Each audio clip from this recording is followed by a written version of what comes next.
Once upon a time, there was a girl, and she had such beautiful and long hair that everyone who saw her could not take their eyes off. The strands were so light, just golden. Therefore, they called her Goldilocks. For all her beauty, she was a very naughty little girl. Mom always allowed her to walk in the yard, but ordered her not to go into the woods behind their house. Goldilocks was very interested to know what is in that forest. And so, while Mother did not see, she somehow left the house into the forest. The girl walked for a long time in the forest. Either he finds a berry, then looks at a beautiful flower, then listens to how the birds sing. So she got lost in the forest. And suddenly she saw an unusual house in a clearing. Goldilocks approached him quietly. I walked around but did not see anyone. She knocked on the door, but no one answered. Then she knocked harder, and the door opened itself. Goldilocks entered cautiously. 3 bears lived in that house. One bear was dad big and shaggy. The other was a mother bear. It was smaller. The third was a little bear. The bears were not at home because they had gone for a walk in the woods. The girl entered the room and saw 3 bowls of porridge on the table. The first bowl, the biggest one, was the daddy bear. The second bowl, the smaller one, was the mother bear, and the third, the smallest, was the bear cub. Near each bowl lay a spoon, large, medium, and small. Goldilocks was so hungry that she first wanted to eat from a large bowl. She took the largest spoon, took the porridge, tasted it, but the porridge was too hot. Then she took a medium spoon, took the porridge, tasted it, but the porridge was too cold. Finally, she took a small spoon and tasted the porridge from the small bowl. This porridge was neither hot nor cold, just right. And Goldilocks ate all the porridge from the little bowl. After eating, the girl wanted to sit and saw 3 chairs near the stove, one large, another smaller, and the third, very small, with a little red pillow. First, she tried to climb into the largest chair, but could not. Then the girl tried to sit on the middle chair, but it was very hard and uncomfortable. Finally, she sat down on the smallest chair, and it was just right for her. Goldilocks liked the chair so much that she began to swing on it. The chair cracked, broke, and she fell to the floor. The girl got up and went to another room. There were 3 beds, large, medium, and small. First, Goldilocks climbed onto the first bed, but it was too high and hard. I lay down on the middle one, it was too spacious and soft. The girl lay down on the third, smallest bed. She was just right for her. Goldilocks felt so comfortable and cozy that she quickly fell asleep. The girl was fast asleep when the bear family returned home. The bears got very hungry and immediately went to the table. Seeing his bowl, Papa Bear got really angry. Someone was eating my porridge. He growled.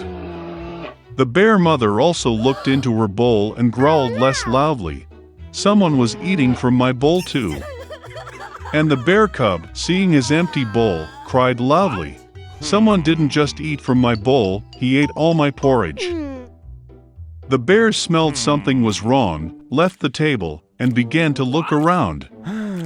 Daddy Bear noticed that someone moved his chair and growled in a terrible voice. Someone was sitting on my chair. The bear mother looked at her chair and complained. Someone was sitting on my chair and moved it from its place. And then, the bear looked at his broken chair and again cried loudly. Someone did not just sit on my chair, but broke it. All 3 bears went cautiously into the bedroom. Someone was lying on my bed and crumpled it. Papa Bear roared in a terrible voice. And someone was lying on my bed too and crumpled it, growled the mother bear. The teddy bear looked at his bed and cried again. Someone was lying on my bed. And then he saw the girl and squealed in a thin voice, and still sleeps in her. Dad and Mom bears came to the bed and saw that a little girl was sleeping there. Goldilocks woke up from the cry of a bear cub, and was very frightened. There were 3 bears in front of her. She instantly jumped out of the house and ran wherever her eyes looked, without looking back.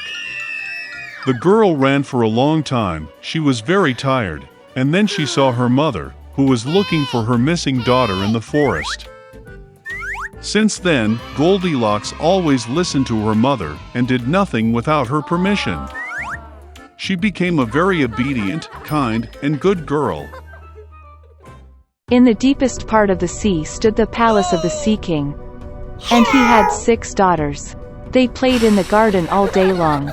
Unlike the other princesses, the youngest was quiet and brooding. And her name was the Little Mermaid. Most of all, she loved listening to stories about the world of people. Traditionally, a mermaid could only rise to the surface for the first time in her 16th birthday. And now it's time to see the land and the youngest princess. She surfaced close to the ship, singing and music coming from the deck. This was the first time the princess saw the ship. In the cabin of the ship, the Little Mermaid noticed a handsome prince. For a long time she could not take her eyes off him. Suddenly, a violent storm began at sea. The prince's ship hit a rock and shattered into pieces. In complete darkness, lightning flashed, and the Little Mermaid saw the prince fall into the sea. She rescued him by bringing him ashore. Soon the prince was found by a girl passing by. When he woke up, he smiled at her and thanked her for saving her.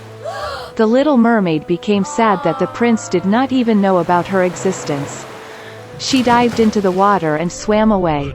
From her father's stories about people, the Little Mermaid knew that they considered the fishtail of mermaids to be ugly. Therefore, in order to please a person, one had to acquire 2 legs. The next day, the Little Mermaid went to the sea witch. The sorceress agreed to make a potion for her that would turn the fishtail into a pair of slender legs. The princess's gait would be graceful, but every step she took would bring unbearable pain. And if the prince married another, the Little Mermaid would turn into sea foam.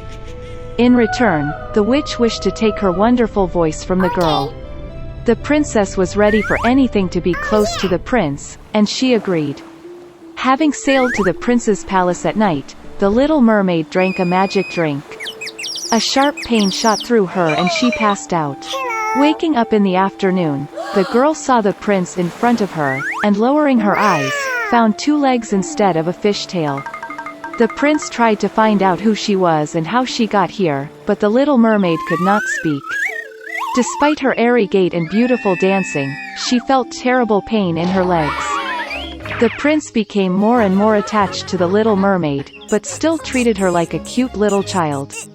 It never entered his head to make her his wife. Once the prince admitted that his heart is occupied by the one who saved him long ago on the shore, and they are going to get married.